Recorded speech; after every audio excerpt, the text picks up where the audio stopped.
ಹಿಗ್ಗಿಸುವಂತಾಗತ್ತೆ. ತನ್ನ ಪ್ರತಿಭೆಗೆ ಮುಳ್ಳಾಗಿ ಇವನು ಎಲ್ಲಿಂದ ಬಂದ? ಈಗಿವನು ಮಹಾರಾಜರಿಂದ ಬಿರಿದು ಬಹುಮಾನಗಳನ್ನು ತೆಗೆದುಕೊಳ್ತಾನೆ.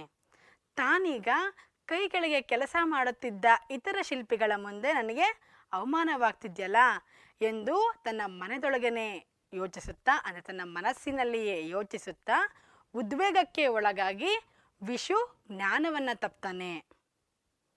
ಜ್ಞಾನ ತಪ್ಪಿ ಬಿದ್ದಿದ್ದಂತಹ ವಿಶುವಿನ ಸುತ್ತಮುತ್ತಲೆಲ್ಲ ಜನಗಳು ಅವನ್ನ ಸುತ್ತುವರೆದಿರ್ತಾರೆ. ಆದರೆ ಧರ್ಮಪದನಿಗೆ ಎದ್ದು ಹೋಗಿ ತನ್ನ ತಂದೆಯನ್ನ ಸಾಂತ್ವನ ಪಡಿಸಬೇಕು ಅಂತ ಅನ್ನಿಸ್ತಾ ಇದ್ರು. ಆ ಕೆಲಸ ಅವನಿಂದ ಆಗೋದಿಲ್ಲ. ಯಾಕೆ ಅಂದರೆ ಧರ್ಮಪದನಿಗೆ ಆ ದೂರದ ಊರಿನಿಂದ ನಡೆದು ಬಂದ ಶ್ರಮ ಬೇರೆ, ಜೊತೆಗೆ ಕಲಶ ಕೂಡಿಸಲು ಪಟ್ಟ ದಣಿವು ಬೇರೆ. ಹಾಗೆಯೇ ಅವನಿಗೆ ಬಹಳ ಹೊಟ್ಟೆಯೂ ಸಹ ಹಸಿವಾಗ್ತಾ ಇರುತ್ತೆ. ಇದ್ರ ಜೊತೆಗೆ ಇವನು ಮಾಡಿದಂತಹ ಸಾಧನೆಯನ್ನು ನೋಡಿ ಅನೇಕ ಮಹಾಶಿಲ್ಪಿಗಳು ಇವನ ಮೇಲೆ ಕಣ್ಣಿಡ್ತಾರೆ. ಈ ಹುಡುಗ ಚಿಕ್ಕ ವಯಸ್ಸಿನಲ್ಲಿಯೇ ಇಂತಹ ಸಾಧನೆಯನ್ನು ಮಾಡಿದ್ದಾನೆ, ಇವನ ಪ್ರತಿಭೆ ಮುಂದೆ ನಮ್ಮ ಸಾಧನೆ ಸಣ್ಣದಾಗತ್ತಲ್ಲ ಅನ್ನೋ ಒಂದು ಉದ್ದೇಶದಿಂದ ಈ ಧೂರ್ತ ತಿಳಿಗೇಡಿಗಳು ಅವನ ಮೇಲೆ ಕಣ್ಣಿಡ್ತಾರೆ. ಇವನು ಹೇಗಾದರೂ ಮಾಡಿ ಮುಗಿಸ್ಲೇಬೇಕೆಂಬ ಸಂಚನ್ನು ಸಹ ಮಾಡ್ತಾರೆ. ಯಾರೋ ಒಬ್ಬ ಧೂರ್ತ ಶಿಲ್ಪಿ ಮನೆಯಿಂದ ತಂದಿದ್ದ ಊಟದ ಬುತ್ತಿಗೆ ವಿಷವನ್ನು ಬೆರೆಸಿ ಧರ್ಮಪದನಿಗೆ ಶುಭ ಹಾರೈಸಿ ತಿನ್ನಲು ಹೇಳ್ತಾನೆ.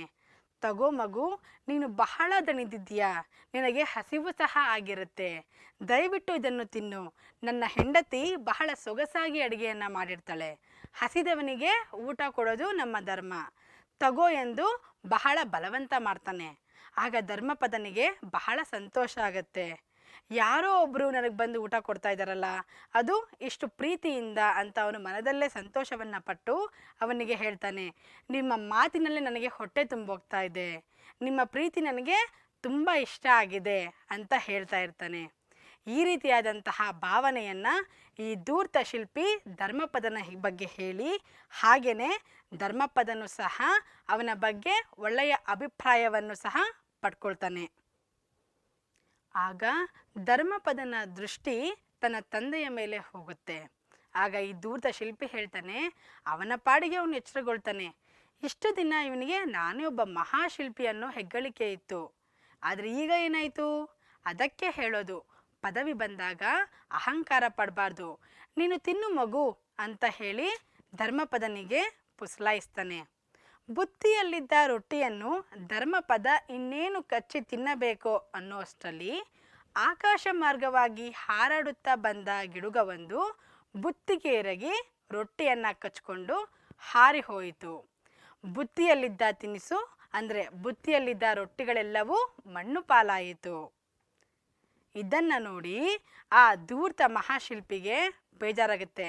ಅವನು ನನ್ನ ಮನಸ್ಸಲ್ಲೇ ಅಂದರೆ ಅವನ ಮನಸ್ಸಿನಲ್ಲೇ ಅಂದ್ಕೊಳ್ತಾನೆ, ಅಯ್ಯೋ ಅನರ್ಥವಾಯಿತಲ್ಲ ಅಂತ ತನ್ನ ಮನಸ್ಸಿನಲ್ಲೇ ಗೊಣಗಿಕೊಳ್ತಾನೆ.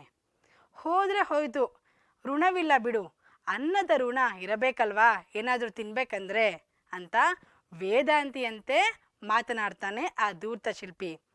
ಧರ್ಮಪದನಿಗೆ ಹೋಗಲಿ ಬಿಡು ಮಗು, ಅನ್ನದ ಋಣ ಇರಬೇಕಲ್ವಾ, ತಿನ್ನಬೇಕು ಅಂತಂದರೆ ಈ ರೀತಿಯಾದಂತಹ ಮಾತನ್ನು ಆಡ್ತಾನೆ. ಆ ಶಿಲ್ಪಿ ಆ ಊಟದ ಬುತ್ತಿಗೆ ವಿಷವನ್ನು ಬೆರೆಸಿದ್ದಾನೆ ಅನ್ನೋದು ಧರ್ಮಪದನಿಗೆ ಅರ್ಥವಾಗತ್ತೆ. ಇನ್ನೇನು ಅವನ ಕತ್ತಿಯ ಪಟ್ಟಿಯನ್ನು ಹಿಡಿದುಕೊಂಡು, ಯಾಕೋ ದ್ರೋಹಿ ದುಷ್ಟ ಮಗನೇ, ನನ್ನ ಕೊಲ್ಲೋಕೆ ಬಂದಿದ್ಯಾ ಅಂತ ಕೇಳಬೇಕು ಅನಿಸುತ್ತೆ. ನೋಡಿದರೆ ಇನ್ನೇನು ಕೇಳಬೇಕು ಅನ್ನೋ ಅಷ್ಟರಲ್ಲಿ ನೋಡಿದಾಗ ಆ ವ್ಯಕ್ತಿ ಅಲ್ಲಿರೋದಿಲ್ಲ. ಆ ಗುಂಪಿನೊಳಗೆ ನುಸುಳಿ ಹೋಗಿ ಮರೆಯಾಗಿರ್ತಾನೆ. ಆಗ ಧರ್ಮಪದನಿಗೆ ಮನಸ್ಸು ಕೆಟ್ಟಿರುತ್ತೆ, ಬಹಳ ಬೇಜಾರಾಗತ್ತೆ. ಈ ದುಷ್ಟ ಬುದ್ಧಿಯ ಜನರ ಮಧ್ಯೆ ನಾನು ಇರಬಾರ್ದು ಅಂತ ಅವನಿಗನ್ಸುತ್ತೆ. ಅವನು ಎದ್ದು ಓಡೋದಕ್ಕೆ ಶುರು ಮಾಡ್ತಾನೆ. ಅವನ ಹೆಜ್ಜೆ ಅಸ್ಥಿರವಾಗತ್ತೆ. ಎಲ್ಲಿಗೂ ಹೋಗ್ತಾ ಇದ್ದೀನಿ ಅಂತ ಅವನಿಗೂ ಸಹ ಗೊತ್ತಿರೋದಿಲ್ಲ. ಯಾರೋ ಅವನನ್ನು ತೊಳೆಯಲು ಅಂದರೆ ಅವನನ್ನು ನಿಲ್ಲಿಸಲು ಪ್ರಯತ್ನವನ್ನು ಪಡ್ತಾರೆ. ಓಡಬೇಡ ಮಗು, ನಾನು ನಿನ್ನ ತಂದೆ ವಿಶುವಿನ ಪರಮಾಪ್ತ ಸ್ನೇಹಿತ, ಮಹಾರಾಜರು ಕೊಡುವ ಗೌರವವನ್ನು ಉಡುಗೊರೆಯನ್ನು ಸ್ವೀಕರಿಸಿದೆ, ನೀನು ಎಲ್ಲಿಗೆ ಹೋಗ್ತಾ ಇದೆಯಾ ಅಂತ ಕೇಳ್ತಾನೆ. ಆಗ ಧರ್ಮಪದ ಹೇಳ್ತಾನೆ, ನೀವು ನನ್ನ ತಂದೆಗೆ ಹೇಳಿ ನಾನು ಮುಕುಂದ ಅವರ ಮಗ ಎಂದು ಅಂತ ಹೇಳಿ ಧರ್ಮಪದ ಓಡೋದಕ್ಕೆ ಶುರು ಮಾಡ್ತಾನೆ. ಧರ್ಮಪದ ಈ ಮುಕುಂದನೇ ನಿಮ್ಮ ಮಗ ಅಂತ ಹೇಳಿ ಅಂತ ಹೇಳಿದಾಗ ಅವನ ಮುಖ ನೋಡಿ ಅವನ ಮುಖದಲ್ಲಿ ಸಂತೋಷ ಭಾವವು ಹೆಪ್ಪುಗಟ್ಟಿರುತ್ತದೆ. ನಾನಿನ್ನೂ ಚಿಕ್ಕವನು, ಅವನ ಮುಂದೆ ಮಹಾಶಿಲ್ಪಿಯಾಗುವುದು ಎಂದ್ರೇನು? ಇಷ್ಟಕ್ಕೆ ಈ ಸಮಾಜ, ಇಲ್ಲಿಯ ಜನ ನನ್ನ ಮುಂದುವರಿಯೋದಕ್ಕೆ ಬಿಡ್ತಾ ಇಲ್ಲ. ನಾನಿಲ್ಲಿ ಇರೋದಿಲ್ಲ, ಇವರೆಲ್ಲರಿಂದ ನಾನು ತಪ್ಪಿಸ್ಕೊಂಡು ಓಡೇ ಹೋಗ್ತೀನಿ, ಅಂದರೆ ದೂರ ಇರ್ತೀನಿ ಅಂತ ಹೇಳಿ ಧರ್ಮಪದನು ಮತ್ತೆ ಓಡೋದಕ್ಕೆ ಶುರು ಮಾಡ್ತಾನೆ. ಧರ್ಮಪದ ಮತ್ತೆ ನಿಲ್ಲೋದಿಲ್ಲ. ಅವನ ಓಟದ ರಭಸ ಹೆಚ್ಚುತ್ತೆ. ಹಿಂದೆ ಹೋದವನು ತಣ್ಣಗೆ ಹಿಂತಿರುಗಿದ. ಅಷ್ಟರಲ್ಲಿ ವಿಶ್ವಿಗೂ ಸಹ ಎಚ್ಚರವಾಗಿರುತ್ತೆ. ಎಲ್ಲಿ ನನ್ನ ಮಗ ಧರ್ಮಪದ, ಎಲ್ಲಿ ನನ್ನ ಮಗ ಧರ್ಮಪದ ಅಂತ ಅವನು ಎಲ್ರೂ ಕೇಳ್ತಾ ಇರ್ತಾನೆ. ಅವನು ನನ್ನ ಮಗ ಅಂತ ನನಗೆ ಚೆನ್ನಾಗಿ ಗೊತ್ತು, ಆ ಥರ ಯಾರು ಹೇಳಿದ್ರು ನಿಮಗೆ ಅಂತ ಕೇಳಿದಾಗ ಧರ್ಮಪದ ಹೇಳ್ತಾನೆ, ನನಗೆ ಗೊತ್ತು ಅವನು ನನ್ನ ಮಗ ಮಾತ್ರ. ಯಾಕಂದರೆ ನನ್ನ ಅಂತರಾತ್ಮ ಹೇಳ್ತಾ ಇದೆ, ಮಹಾಶಿಲ್ಪಿಯಾಗಲು ಯೋಗ್ಯತೆ ಇರುವವನು ನನ್ನನ್ನು ಬಿಟ್ಟರೆ ಅವನೊಬ್ಬನಿಗೆ ಮಾತ್ರ. ಎಲ್ಲಿ ಅವನು ಅಂತ ವಿಶು ಎಲ್ಲರನ್ನ ಕೇಳ್ತಾನೆ. ವಿಶು ತನ್ನ ಮಗ ಧರ್ಮಪದನ ಬಗ್ಗೆ ಎಲ್ಲರ ಬಳಿ ವಿಚಾರಿಸ್ತಾ ಇರ್ತಾನೆ. ಆಗ ಅಲ್ಲಿಂದ ಒಬ್ಬ ಬಂದ ಶಿಲ್ಪಿ, ಅಂದರೆ ಅಲ್ಲಿದ್ದಂತಹ ಒಬ್ಬ ಶಿಲ್ಪಿ, ಅವನಿಲ್ಲ, ಚಂದ್ರಭಾಗ ನದಿಯ ತೀರದಲ್ಲಿ ಓಡುತ್ತಿದ್ದುದನ್ನು ನಾವು ನೋಡಿದೆ.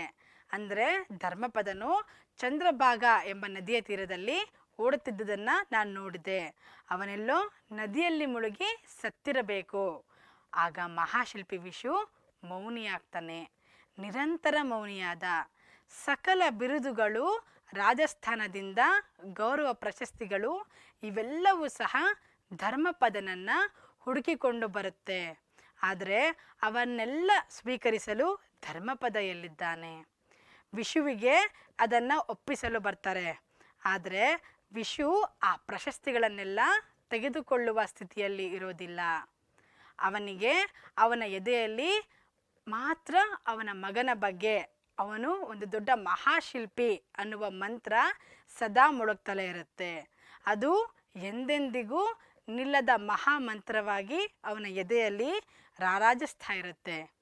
ಈ ರೀತಿಯಾದಂತಹ ಒಂದು ಅಪರೂಪವಾದ ತಂದೆ ಮಗನ ಬಾಂಧವ್ಯವು ಮತ್ತು ಚಿಕ್ಕ ವಯಸ್ಸಿನಲ್ಲಿಯೇ ಸಾಧನೆಗೆ ಒಳಗಾಗಿ, ಅಂದರೆ ಸಾಧನೆಯನ್ನು ಮಾಡಿ ಅನೇಕ ದೃಷ್ಟಿಗಳಿಗೆ ಎದುರಾಗಿ ಪಟ್ಟಂತಹ ಕಷ್ಟ, ಅಂದರೆ ಅವನು ಹೆದರುಕೊಂಡು ಈ ಜನದ ಮಧ್ಯೆ ಇರಬಾರ್ದು ಅಂತ ಓಡುಗುವಂತಹ ಪರಿಸ್ಥಿತಿ ಬರುತ್ತೆ ಧರ್ಮಪದನಿಗೆ. ಇವನ್ನೆಲ್ಲವನ್ನು ಈ ನಮ್ಮ ಲೇಖಕಿಯಾದ ಪ್ರೇಮ ಭಟ್ ಅವರು ಈ ಮಹಾಶಿಲ್ಪಿ ಅನ್ನೋ ಕಥೆಯಲ್ಲಿ ನಮಗೆ ಬಹಳ ಸುಂದರವಾಗಿ ರೂಪಿಸಿಕೊಟ್ಟಿದ್ದಾರೆ.